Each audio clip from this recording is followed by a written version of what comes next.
दिपके यांना लवकरच अटक होऊ शकते। सीजीपी पार्टीचे प्रमुख अभिजित दिपके यांच्यावरती एका शिक्षकाने एफआयआर दाखल केली। अखेर अभिजित दिपके यांनी असं काय केलं? अभिजित दिपके यांच्यावरती कुठे एफआयआर दाखल झाली आहे? अभिजित दिपके यांना अटक होऊ शकते का? या सर्व प्रश्नांची उत्तरे जाणून घेऊयात या व्हिडिओच्या माध्यमातून। आपण बघताय गणेश बोलतोय, मी गणेश मुंडे। मित्रांनो, ज्या पद्धतीने अभिजित दिपके यांनी महाराष्ट्रामध्ये एक नवीन अभियान चालू केलं, ते अभियान म्हणजे स्कूल बचाओ स्कूल सुधारो। आता यामध्ये अभिजित दिपके प्रत्येक ठिकाणी जाऊन शाळा बघत होते, तिथले व्हिडिओज फोटोज सोशल मीडियावरती व्हायरल केले जात होते आणि त्यामुळे कुठेतरी प्रशासनाला जाग येत होती आणि या गोष्टीचा परिणाम ही बघायला मिळाला। एकीकडे अभिजित दिपके येणार अशी बातमी समजते की लोक त्या शाळेत जातात, तिथली काही काळापुरती तरी दुरुस्ती करतात, परंतु अशाच एका भेटीसाठी अभिजित दिपके लातूर येथील औसामध्ये गेले। औसामध्ये गेले असताना तेथील एका उर्दू शाळेला त्यांनी भेट देण्याचं ठरवलं।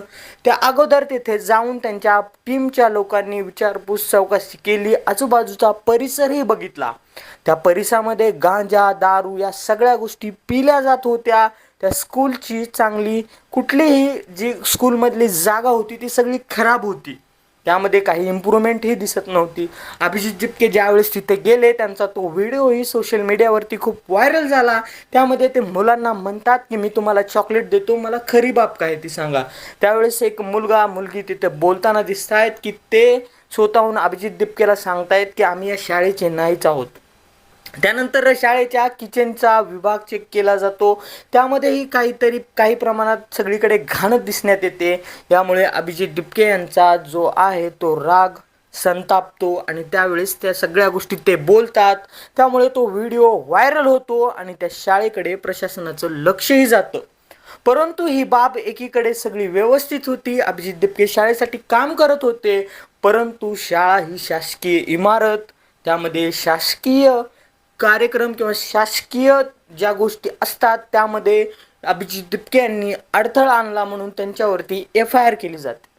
आता ही एफआयआर केल्यानंतरनं ज्यावेळेस ही एफआयआर त्यांच्यावर केली जाते, अखेर तो गुन्हा सिद्ध होत नाही, परंतु एफआयआर केल्यानंतरनं ते दोषी का नाही दोषी हे सगळ्या गोष्टी चेक केल्या जातात।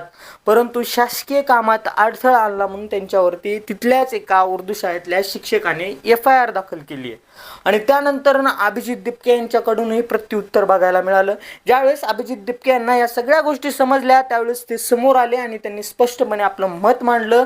ते म्हणाले की या अशा एफआयआर मी कितीही घ्यायला तयार आहे, जर माझ्या महाराष्ट्रातल्या शाळा सुधारत असतील, शाळेची ज्या काही दुरावस्था झाल्या त्या नीट होत असतील, तर मी या सगळ्या गोष्टी सहन करू शकेल आणि त्यामुळे आता अभिजित दिपके यांना अटक होणार का हाही प्रश्न समोर येतोय। अद्याप या प्रकरणात काही स्पष्ट प्रकरण जे आहे ते समोर आलेलं नाही आहे। पोलिसांकडे ही बाब गेली, त्यावरती सर्व गोष्टी चेक केल्या जातील, चौकशी केली जाईल आणि समोरील गोष्ट सांगितली जाईल। मित्रांनो, याबद्दल तुमचं काय मत आहे मला जरूर कमेंटमध्ये सांगा। व्हिडिओ आवडला असेल तर आपल्या चॅनलला सबस्क्राईब करायला विसरू नका।